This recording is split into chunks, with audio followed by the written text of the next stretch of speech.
All right, but now let's head over and unveil our new top 10, and then we will predict and react to these Thanksgiving Day lines. So here we go. Let's update our power rankings.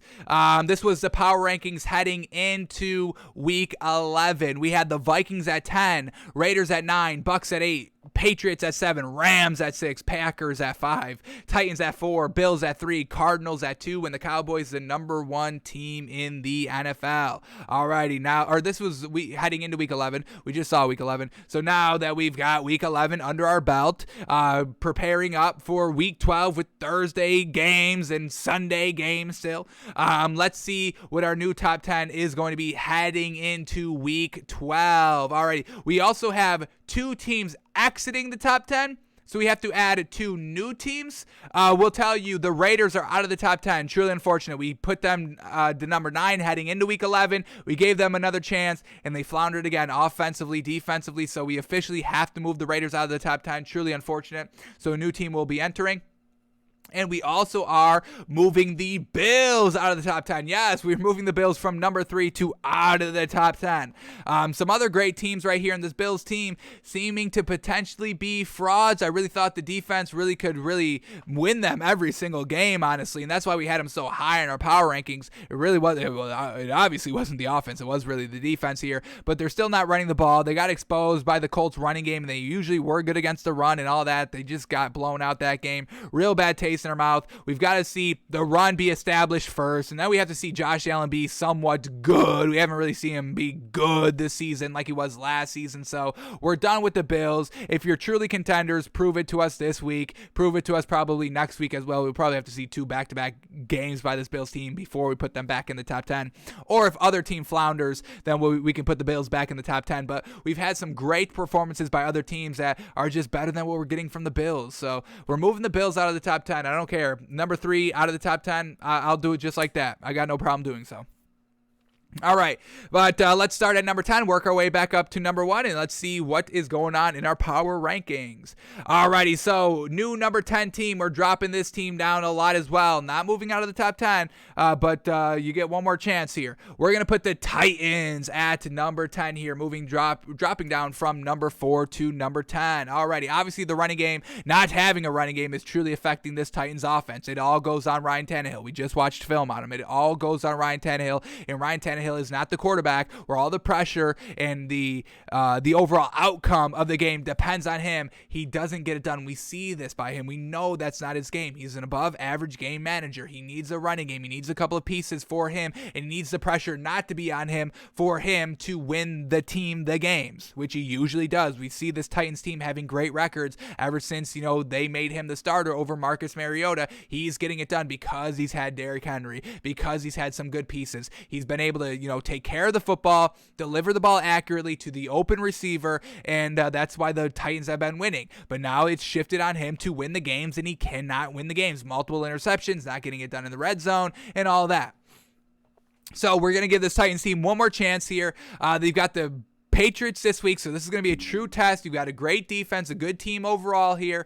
I would like to see what they do in the running back position. If they sign Phillip Lindsay, I've got no problem moving this team up. I would just need to see Phillip Lindsay on the roster, and I can move this Titans team up in our power rankings because we believe in him so much as just a running back, which the Titans are missing. So we'll give this Titans team one more chance. The defense is real solid, it didn't even really break that much against the Texans. It was just unfortunate with Ryan Tannehill, all those turnovers and all that, the lackluster production offensively. The defense gave up. It was just like 22 points. It was still a winnable game by the Texans offense, always in the Texans field of play. So we're moving the Titans down to number 10. They got one more chance to try to win us back. Hopefully they do. I do like this Titans team. I like rooting for Ryan Tannehill. I like Mike Vrabel. I like this Titans team as a whole. It's just unfortunate they don't have Derrick Henry anymore. Truly unfortunate. So Titans at number 10.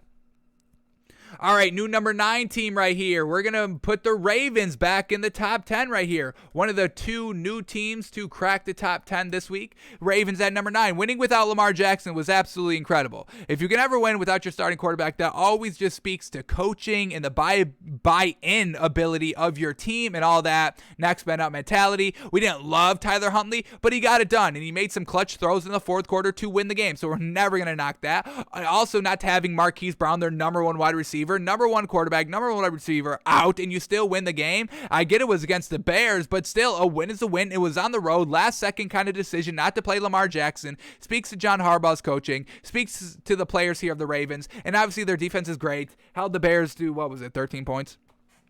So overall, this Ravens team, winning without your star quarterback, it impresses the heck out of me. We move the Ravens up to number 9.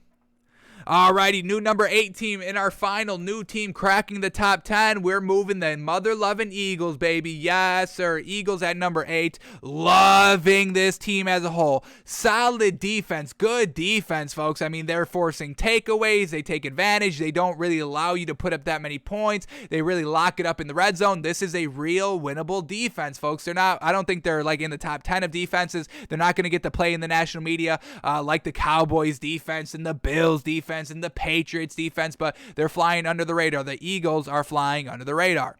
Jalen Hurts, fantastic. He's playing great. They're not asking too much out of him. They're utilizing all of his game, his legs, his passes, not like Matt Nagy with the Bears that is like, oh, Justin Fields, you're a dual threat quarterback. Well, no, you're not. You're only a passing quarterback here in Chicago, holding the team back. The Eagles don't do that. The running game was established. I think this Eagles team is the only team outside of the Titans and the Colts that have truly established a running identity this season. Everybody's falling in love with the pass, which I get it, but you still need the run game here. So the Eagles still getting the run game down, and they don't have great receivers. They have Devontae Smith, who's panning out to be a fantastic rookie receiver, but besides that, they're not deep here. They're not the Bucs. They're not the Cowboys.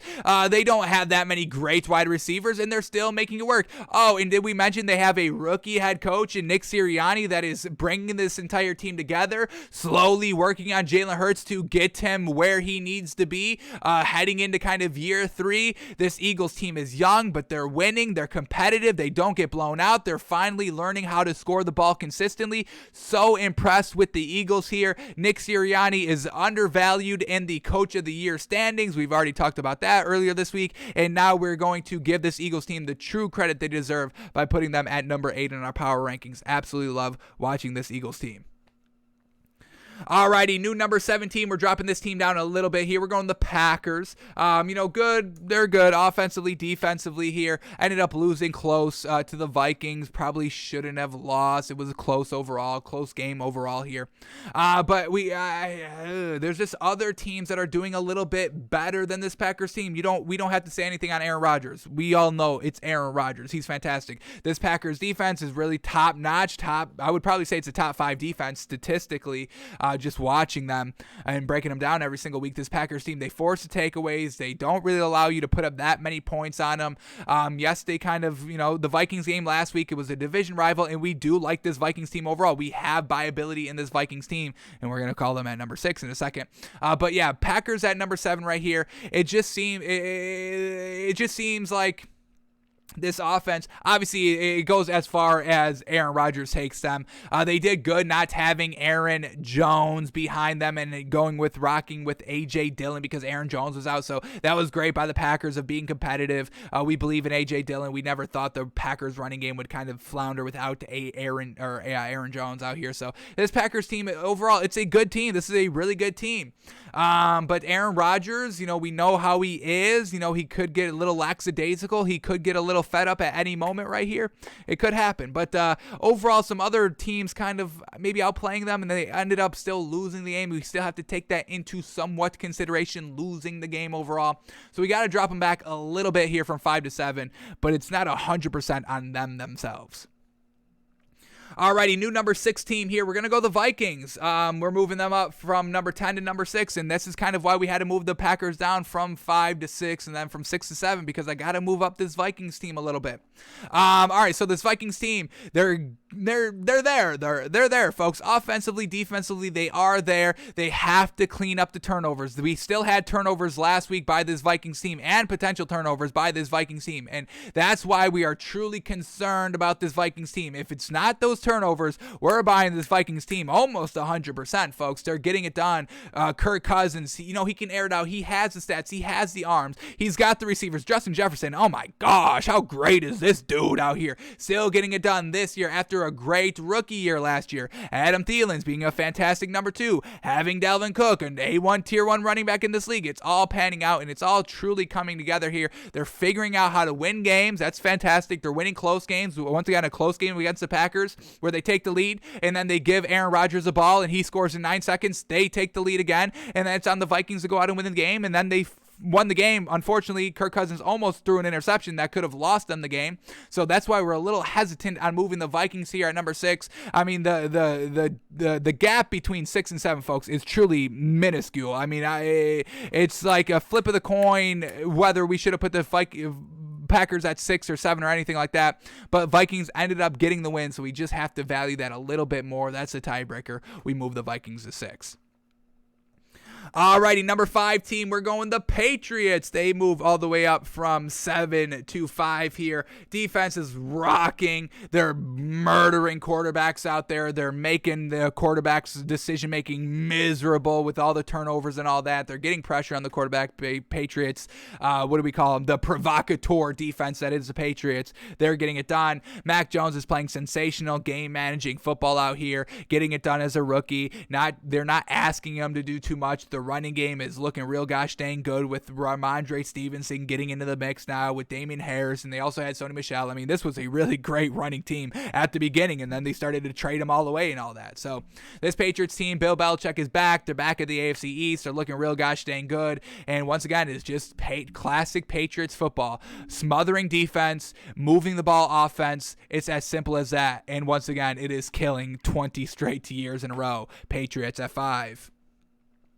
Alrighty, new number 4 team. Obviously, we have to move the Titans down. We already did that. And the new number 4 team is going to be the Bucs. Tom Brady, when he doesn't turn over the ball, is really, really good. And the defense is really, really good. And they're able to move the ball consistently. So many pieces. And Tom Brady, you're never going to do anything that he's never seen before. He can handle it for the most part. The interceptions the last couple of weeks, he still threw a pick last week as well. Not his fault. Mike Evans going to hold on to the ball, and it slipped around. It was wide receiver screen, all that.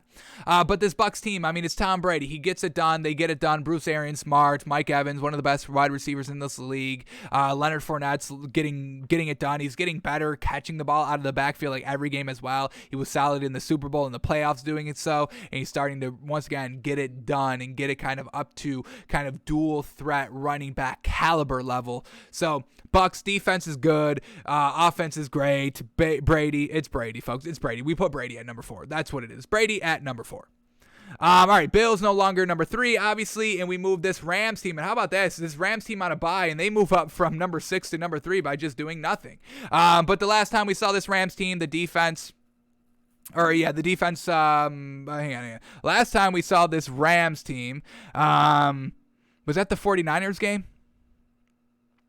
I think that was. Yeah, that was the 49ers game where they floundered big time. But, I mean, for what this Rams team is, it was an outlier game overall. The defense is great. The offense is great. Sean McVay. Hopefully OBJ doesn't ruin this team. I probably am a little jumping the gun a little bit here.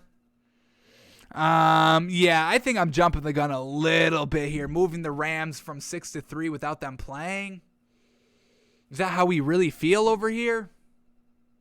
Saying it out loud, folks. That's what we do. That's why we do the show as well. We like to say things out loud. Just, thinking things in your head and, just kind of saying things casually here and there. I don't know. I don't know if I want to keep this Rams team at number 3. This is what we're going to do.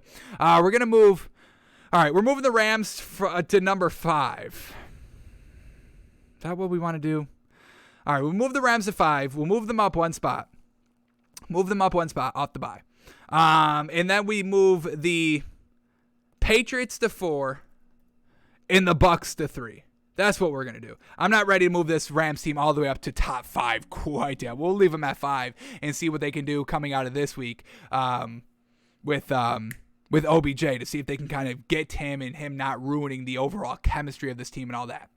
So we'll move the Rams up a spot to number 5. That's what we'll leave it. All right. And then number 1 and number 2, it's every single week these teams are flip-flopping back and forth. We're going to move the Cowboys to number 2, folks. Obviously losing, never great, especially having Dak. And then the Cardinals winning once again without Kyler Murray and DeAndre Hopkins. Absolutely fantastic by Colt McCoy to get it done. And once again, speaks to the coach and Cliff Kingsbury, all that. The defense for this Cardinals team still great as well. We don't have to worry about this Cardinals defense, anything like that. Winning without Kyler Murray, super impressive. We move them back up to number 1. Cowboys move back down to number 2 for losing against the Chiefs, but we're not moving this team that much back because the defense still got it done. Held the Chiefs at 19 points, only 3 points in the second half. Fantastic. Dak, missed a couple of throws. Receivers dropped a couple of throws. Running game overall wasn't that great. The line really, truly wasn't that great that game. But overall, it was the defense that kept them in it, and just unfortunately, the offense just couldn't get it together in that game on the road. But overall, this Cowboys team as a whole is still there. The defense, the Walk of Fame defense, is fantastic. We know this. So, this is our top 10 heading into Thanksgiving Day games, folks. Here we go. Titans at 10, Ravens at 9, Eagles at 8, Packers at 7, Vikings at 6, Rams at 5, Patriots at 4, Bucks at 3, Cowboys at 2, and the Cardinals, again, the number 1 team in the NFL.